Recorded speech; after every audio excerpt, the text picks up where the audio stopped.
Good evening प्यारे बच्चों, मैं हूं आपकी एजुकेटर पूर्णिमा और हम करेंगे वर्कशीट नंबर 77। सब्जेक्ट आपका इंग्लिश है, क्लास आपकी 9th है। तो ये वर्कशीट नहीं बनी थी, 28 जनवरी की वर्कशीट है और पैसेज में से आंसर किस तरीके से छाटने हैं यही इस वर्कशीट में बताया गया है मेनली। तो स्टूडेंट्स ये वर्कशीट इसलिए नहीं बनी थी और मोस्ट ऑफ द वर्कशीट में नहीं डाल पा रही थी इस वजह से कि यहाँ पे इस एरिया में नेट कनेक्टिविटी है ही नहीं, पूरा नेट बंद कर दिया गया है और इस वजह से वीडियोज़ नहीं डाल पा रहे थे। तो चलिए स्टार्ट करें। Read the given below passage and answer the question at the that follow. The pandemic due to spread of a novel coronavirus commonly known as a COVID-19 led to partial or complete lockdown in several countries around the world. यानी कि आप लोगों को पता ही है कोविड-19 की वजह से जो बहुत सारी कंट्रीज़ हैं उनमें लॉकडाउन लग गया था। The air pollutant and the कोविड-19 are linked to have played a major role in huge number of death. वो कह रहे हैं कि कोविड-19 तो अपना रोल प्ले कर रहा था, साथ के साथ जो एयर पोल्यूटेंट थे वो कोविड-19 की डेथ रेट को एक तरह से बढ़ा रहे थे। In order to contain its impact, इसके इम्पैक्ट को कंटेन करने के लिए फर्स्ट फेज़ में क्या किया गया, कंप्लीट लॉकडाउन कर दिया गया। ओके, कब किया गया था ये? 25 March to 14 April, which was फिर फर्दर उसको एक्सटेंड कर दिया गया till 3 May 2020। As a result इसके साथ क्या हुआ? Transport, construction work, industry, other commercial activity which could have injected pollutant और प्रोड्यूस डस्ट। मतलब ये जो सारी एक्टिविटी थी जो कि पोल्यूटेंट को बढ़ा सकती थी, डस्ट को प्रोड्यूस कर सकती थी, कम हो गई। तो ये क्या रहा? ये जो पोल्यूशन था ये मिनिमम लेवल पर रहा। Unprecedented reduction in anthropogenic activity. Anthropogenic activity का मतलब होता है कि जो ह्यूमन्स हैं जो एक्टिविटी करते हैं, ठीक है, जो हम लोग एक्टिविटी करते हैं उनको एंथ्रोपोजेनिक एक्टिविटी बोलते हैं। तो कह रहे हैं कि जब ह्यूमन्स की एक्टिविटी कम हुई तो जो एमिशन था वो भी कम हो गया। कहाँ पर? दिल्ली के एनसीआर रीजन में। और जो एनसीआर रीजन में जब क्या हुआ कि despite the gloomy and sad day-to-day life and situation in which millions of people were under distress, this period nevertheless allowed a unique opportunity for scientific community to study the interplay between baseline air pollution and natural process. ठीक है, तो अब ये आपको बताना है इसके question. Which two factor were linked to have a major role in huge number of fatalities? तो यहाँ पे देखेंगे कोविड पहली लाइन में दिया हुआ है, कोविड-19 एंड एयर पोल्यूटेंट का आपस में क्या है? लिंक है। ओके, नेक्स्ट है reduction in anthropogenic activity does not का क्या मतलब है यहाँ पे? Resulting from the influence of human being on nature. ठीक है, activities like climate change and global warming etcetera, natural और circumstances with no human interference. ये नहीं हो सकता क्योंकि एंथ्रोपोजेनिक जो एक्टिविटी हैं, ठीक है, उसका मतलब ही है कि भाई ह्यूमन इंटरफेरेंस से हो रहा है। ठीक है, reduction in anthropogenic activity, natural और circumstances with no human interference, ये नहीं हो सकता। ठीक है, नेक्स्ट है it was found during the study that irrespective of haze there was a high. नहीं, यहाँ पे क्या है, जो हेज़ है और जो पर्टिकुलेट मैटर है उन दोनों का आपस में बहुत ही गहरा रिलेशनशिप है। ठीक है, higher the haze higher the PM, particulate matter 2.5। ठीक है, in the given passage it has been stated that the pandemic lead to partial और complete lockdown in several country और पार्ट ऑफ द वर्ल्ड। तो answer number क्या आ गया हमारा? A आ गया। During the hazy hours the particulate matter 2.5 amounted to be around. During hazy hours यानी कि जब वो होता है ना, हेज होता है लाइक, तो क्योंकि हेज जितना ज़्यादा हेज होता है उतना ज़्यादा हमारा क्या होता है? पर्टिकुलेट मैटर होता है। तो यहाँ पे आप देखेंगे तो वो कह रहा है कि नॉर्मली जो होता है यहाँ पे देखो उतना ज़्यादा होता है, इतना हो जाता है, लेकिन जब डे हो मतलब वो होता है पर्टिकुलेट मैटर यानी कि हेज नहीं होता है तो ये इतना होता है। तो हमारा आ जाएगा 100 to 150।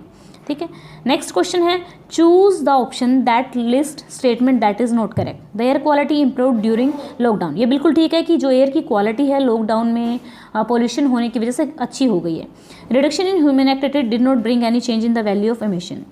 The situation provide opportunity to, ये बिल्कुल ठीक है। Millions of people will in distress, तो हमारा आंसर क्या आ जाएगा? Reduction in human activity did not bring any change in the value of emission.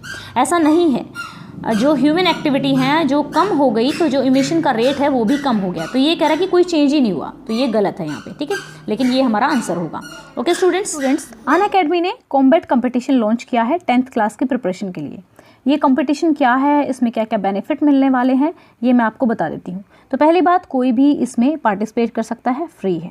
ठीक है, पहला ये 6 कॉम्बैट होंगे। पहला कॉम्बैट होगा 31 जनवरी को, ठीक है, 11 बजे। तो आप पार्टिसिपेट करते हैं, जैसे कि पहला कॉम्बैट हो गया, यानी कि पहला कंपटीशन हो गया, उसके बाद आपको पहले जो भी क्वेश्चन आए होंगे उसमें उसकी डिटेल वीडियो दी जाएगी सॉल्यूशंस की, तो ताकि आप जब सेकंड कॉम्बैट हो तो उसमें अपनी फुल प्रिपरेशन के साथ उसमें पार्टिसिपेट कर सकें। तो जैसे ही अगर आप रैंक में आ जाते हो तो आपको प्लस सब्सक्रिप्शन मिलेगा इनका, ठीक है। तो ये होने वाला है मैथ और साइंस का। सिलेबस क्या रहने वाला है, एनसीईआरटी का जो इनका डिटेल यानी कि जो हमारा अपडेटेड सिलेबस है वही सिलेबस रहने वाला है। तो ये देखो कि 6 कॉम्बैट्स हैं, अगर आप इनमें पार्टिसिपेट करते हो, पहला होने वाला 31 को, फिर 14 को, फिर 28 को, हर 14 दिन में। तो भाई पहली कॉम्बैट में मान लो अगर आप उतना अच्छा रैंक नहीं लेकर आ पाए, क्योंकि आपका रैंक भी दिखाया जाएगा, आपको दिखाया जाएगा कि आप कहाँ पर लैग कर रहे हो, तो डिटेल वीडियो दी जाएगी, तो सेकंड में आप ट्राई कर सकते हो, है ना। एक तो ये चीज़ होगी, दूसरा अपने ही क्लास के बच्चों के साथ जब compete करोगे तो और ज़्यादा पढ़ने का मन करेगा कि भाई नेक्स्ट में मैं अच्छे से लेकर आऊँगा, ठीक है। तो जो रैंक 1 है उसको अगली क्लास का, क्लास 11th का पूरे साल का जो प्लस सब्सक्रिप्शन है वो फ्री में मिलने वाला है। फिर रैंक 2 को 6 महीने का, रैंक 3 को भी 6 महीने का, और जिनका 4 रैंक से लेके 50 रैंक तक रहने वाला है, 4 से 50 तक, ठीक है, कम से कम 50 में तो आ ही सकते हो, ठीक है। 1 महीने का पूरा 11th क्लास का सब्सक्रिप्शन फ्री में मिलने वाला है, ठीक है। और भी कई सारे एक्साइटिंग प्राइजेस रहने वाले हैं इस चीज़ में। और जो ये अनअकैडमी है, सबसे अच्छी चीज़ जो मुझे लगी, चलो प्राइजेस तो एक डिफरेंट चीज़ है, कोई बात नहीं, वो तो चलो फर्स्ट 50 को मिलने वाला है, लेकिन इस कंपटीशन में जब हम पार्टिसिपेट करेंगे ना, तो एक तो हमारा जब रैंक आएगा तो हमें थोड़ा और मन करेगा पढ़ने का, और पूरे सिलेबस में से होगा तो एक तरह से हमारा सिलेबस रिवाइज हो जाएगा, प्रैक्टिस हो जाएगी, और हम प्राइजेस विन करेंगे, वो तो एक अलग ही बात है। हमारी जो 10th क्लास के एग्ज़ाम की जो प्रैक्टिस है, क्योंकि इसमें प्रीवियस ईयर बेस्ड क्वेश्चंस भी होंगे, वो भी आप देख सकते हैं। तो मेन क्या है इसका फंडा, रिवाइज, प्रैक्टिस और विन। रिवाइज करो, प्रैक्टिस करो और जीत जाओ। आपका स्कोर दिखाया जाएगा, लीडर बोर्ड पे आपकी रैंकिंग दिखाई जाएगी, रेटिंग दिखाई जाएगी, ठीक है, एंड आपको कहाँ कहाँ पे इम्प्रूव करना है, climb through the ranks and earn the badge of honour. तो इस तरीके से आप बैच ऑफ ऑनर जीत सकते हैं। तो काफ़ी अच्छा एक तरह से कंपटीशन है, आप पार्टिसिपेट कीजिए, आपका कुछ लगने वाला नहीं है। एनरोल करना है, एनरोल करने के लिए जो लिंक है वो हमेशा मैं डिस्क्रिप्शन में डालती हूँ, तो डिस्क्रिप्शन में दिया हुआ है। अब आपको कोड यूज़ करना है, कोड आपको पता ही क्या यूज़ करना है, पूर्णिमा 10 कोड आप यूज़ करेंगे, ठीक है। पूर्णिमा 10 कोड आपको यूज़ करना है इसमें पार्टिसिपेट करने के लिए। ओके बच्चों, तो ये थी इन्फॉर्मेशन, आप लोग पार्टिसिपेट कर सकते हैं, और इसमें 40 मिनट का एक्सपीरियंस रहने वाला है, 30 सुपर क्वेश्चन रहने वाले हैं, 6 कॉम्बैट रहेंगे, हर कॉम्बैट के बाद एक डिटेल वीडियो सॉल्यूशन रहने वाला है, इंग्लिश और हिंदी दोनों लैंग्वेज में होने वाला है, नेगेटिव स्कोरिंग होगा। तो मैं ये आपको डिटेल में मैंने आप लोगों को बता दिया है। अगर आप पार्टिसिपेट करना चाहते हैं तो ज़रूर पार्टिसिपेट कीजिए, और कोड यूज़ कीजिए पूर्णिमा 10, ठीक है। इससे हमारी जब भी हम किसी कंपटीशन में पार्टिसिपेट करते हैं तो हमारी जो प्रिपरेशन होती है वही इम्प्रूव होती है। ओके, आई होप सो कि आपको हमारा पढ़ाने का तरीका अच्छा लगता होगा, तो सब्सक्राइब कीजिएगा। Thank you, have a nice day, may God bless you.